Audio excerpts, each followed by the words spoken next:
Let's go. Wag na po.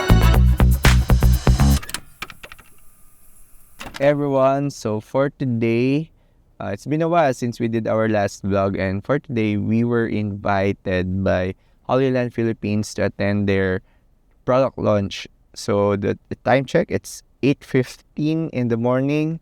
The event will start at 1 p.m. I need to go there early because I need to do some work within the area so that we'll be more efficient doing that way.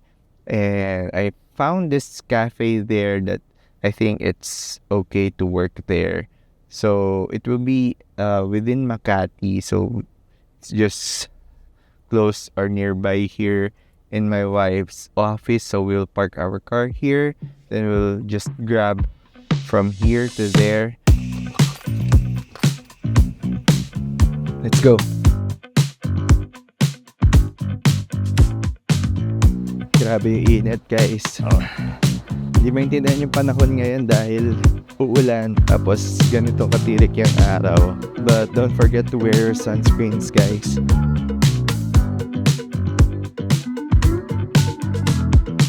So here's our crab.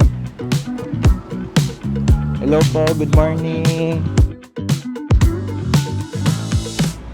Okay, so we did a stop here at Starbucks Aztec kasi pagkatingin ko nung schedule ng cafe na pupuntahan natin, 10 a.m. pa siya nagbubukas.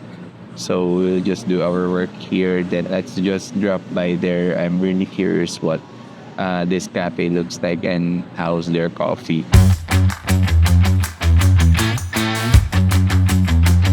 So we have our dilemma for today. Yung cafe, which is the Find Me Cafe, sarado sila ng Mondays. So according to Google Maps, dito banda yon, Find Me Coffee. Sana bukas. Sana hindi lang updated yung Google Maps. So I found this cafe. Sugar? Wag na pa, black lang. So I found this cafe here sa Mayakal Street, which is the Dry Plus, Brew Plus. So I ordered an Americano. So yun yung nakalagay na bestseller nila. But I think I need to find a place for me to have my lunch.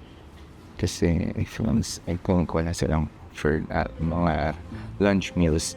So yeah, let's do some work ulit dito before we go to our event, which is at 1 p.m. Time check, it's 11:19.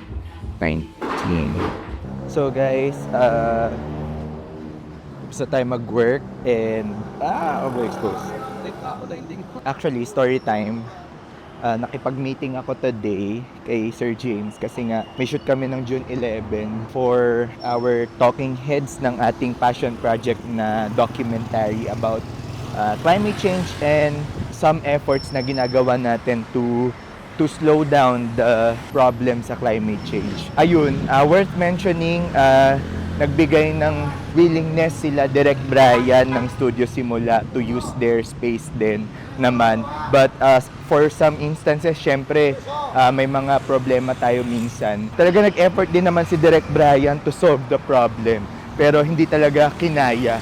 But again, naiya ako kay Sir James Ona to reach out in the first place kasi ang laki kasi ng premium ng studio na yun for this passion project. Kaya, but right now, tinawagan ko siya kasi nga meron kaming konting problema sa studio location and nasabihan na lahat ng interviewee. Pumayag siya and sabi niya nga support siya dun sa project.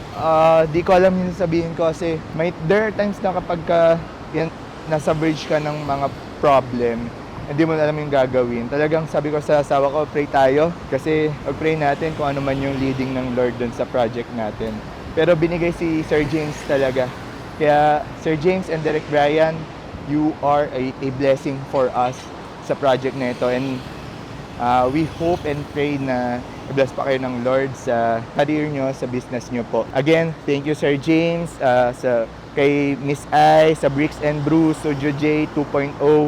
Thank you po. So ayun, after that, nandito na tayo sa Bake Studio, medyo maaga pa, kaya hanap tayo ng pwede nating pag-lunchan within the area.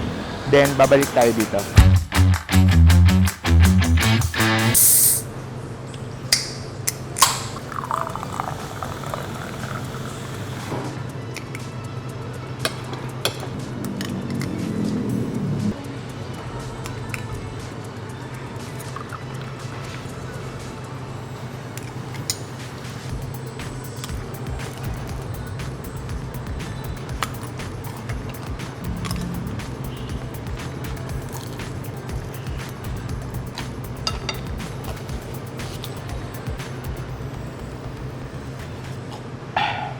Okay, we're done with our lunch and it's almost 1 o'clock, so we need to rush here at Bake Studio. I saw Sir John kanina. Sir John is the owner of CMJ, which distributes Hollyland.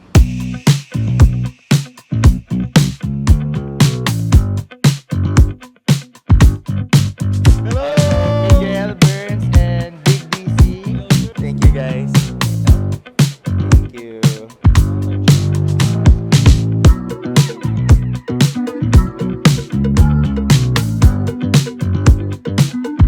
So the event is about to start na, and we're still waiting since they're just setting up the stage. I think there will be a mini concert in this, perfect for the product that they will launch. I don't know what mic they'll be using for this.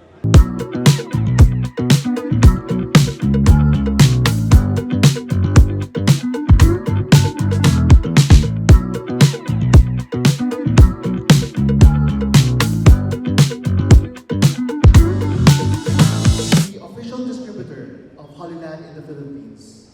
We are incredibly proud to bring this exciting moment to our local creators, filmmakers, and production professionals. And I really love them, and we do lots of food reviews. Without further ado, I wanted to introduce to you the new microphone that Hollyland have now. It's for Max Master and then A1 for everyone.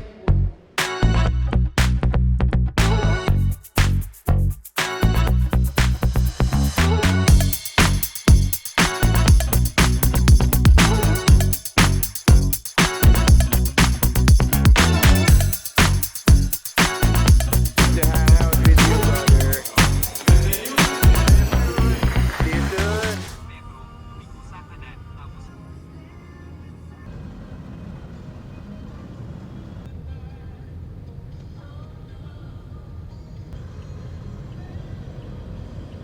Okay, so we're here at Trina's school, so we will wait for her. And yeah, that's it for our day. A little bit rainy outside, so kind of gloomy. But our day today is really productive, and it's nice to see the Hollyland Philippines team again having a great, victorious launch here in the Philippines. And I really love the Lark Max 2, and I might get one. For this year, I think Hollyland has a better lineup for their audio and having that feeling of being heard about the requests of features for their products or that we're getting from their products. I think it's a really nice gesture to feel that it's like you're being heard. So the Lark Max 2, I think malayo mararating niya and marami talaga yung may gusto. A price point of even below 15,000 without the wireless monitoring accessory, I think the price point is really nice. So I think that's it, and we're about to go now. I'm just waiting for my wife. And I hope you've enjoyed watching this vlog with my C80. This is my first time using my C80 in my vlogs, and that's it. Thank you. Bye-bye.